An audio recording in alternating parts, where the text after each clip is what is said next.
ఇలాంటి మరెన్నో వీడియోలు చూడడానికి like, share, subscribe and comment. ఈరోజు ఈ వీడియోలో 2026 సంవత్సరంలో వైశాఖ మాసంలో బహుళపక్షంలో వచ్చే అపర ఏకాదశి ప్రారంభము మరియు ముగింపు తేదీలు, ఉపవాస విరమణ ఏ తేదీన ఏ సమయానికి చేయాలి, వ్రత కథ గురించి తెలుసుకుందాము. హిందూ క్యాలెండర్ ప్రకారము ఏకాదశి వ్రతము అత్యంత శక్తివంతమైనది.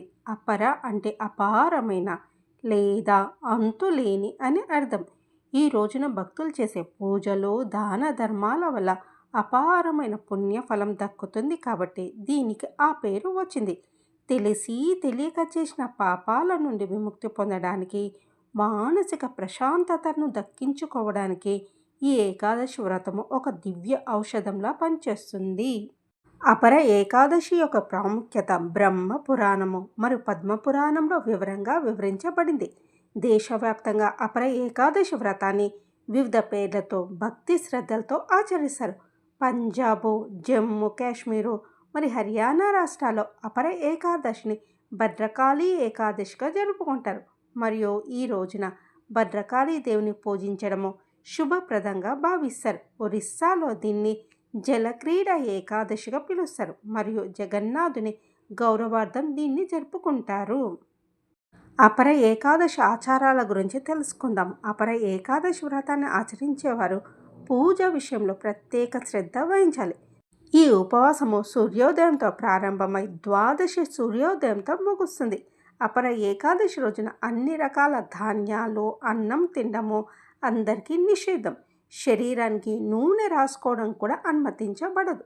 ఈ ఏకాదశి వ్రతం అంటే కేవలం ఆహారాన్ని నియంత్రించడం మాత్రమే కాదు, మనసును కూడా అన్ని ప్రతికూల ఆలోచనల నుండి విముక్తిగా ఉంచుకోవాలి. ఈ వ్రతం ఆచరించేవారు అబద్ధాలు చెప్పకూడదు లేదా ఇతరుల గురించి చెడుగా మాట్లాడకూడదు.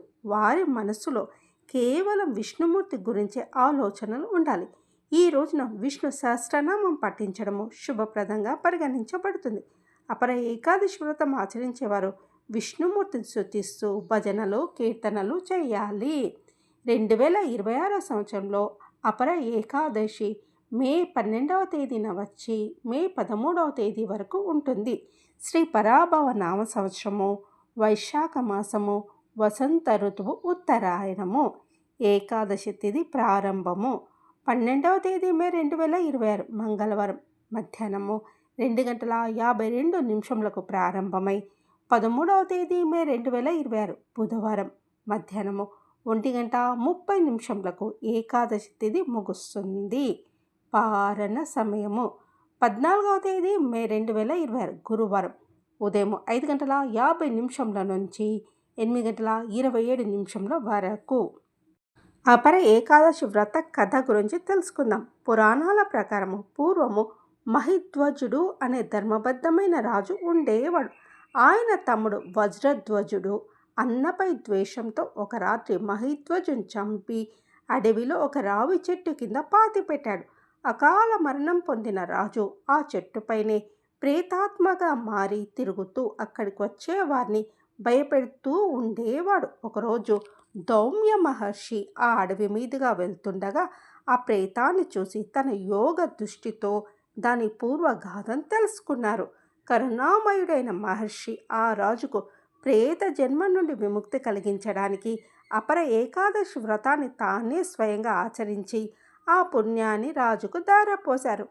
ఆ వ్రత పుణ్య ప్రభావంతో మహిధ్వజుడు ప్రేత జన్మ నుండి విముక్తి పొంది దివ్య విమానంలో స్వర్గానికి వెళ్ళాడు. పద్మపురాణంలో పాండురాజు పెద్ద కుమారుడైన యుధిష్ఠిరుడు సాక్షాత్ శ్రీకృష్ణుడిని అపర ఏకాదశి వ్రత కథ మహత్యం గురించి అడిగాడు. ఏకాదశి వ్రతం ఆచరించే వ్యక్తి తన పుణ్యకార్యాల వలన గొప్ప కీర్తిని పొందుతాడని మరియు ఆ వ్రతం అంతులేని ఫలాలను ఇస్తుందని శ్రీకృష్ణుడు పేర్కొన్నాడు.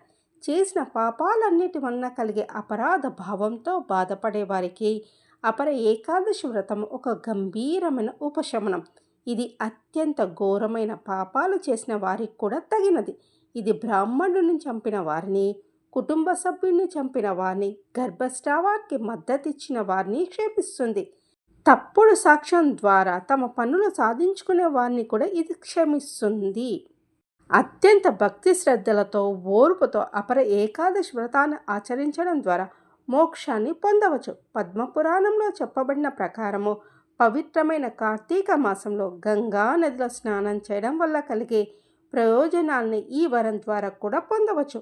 మాఘమాసంలో సూర్యుడు మకర రాశిలో ఉన్నప్పుడు ప్రయాగలో లేదా గ్రహణం రోజున కాశీలో లేదా గురుగ్రహం సింహరాశిలో ఉన్నప్పుడు గౌతమిలో స్నానం చేయడం వల్ల లభించే పుణ్యాలతో అపర ఏకాదశి వ్రతం కూడా అంతే ప్రాముఖ్యమైనది. ఎవరైతే అపర ఏకాదశి వ్రతాన్ని భక్తి శ్రద్ధలతో పాటిస్తూ దానికి శ్రద్ధ గౌరవం ఇస్తారో వారికి 1000 గోవుల వరం లభిస్తుంది.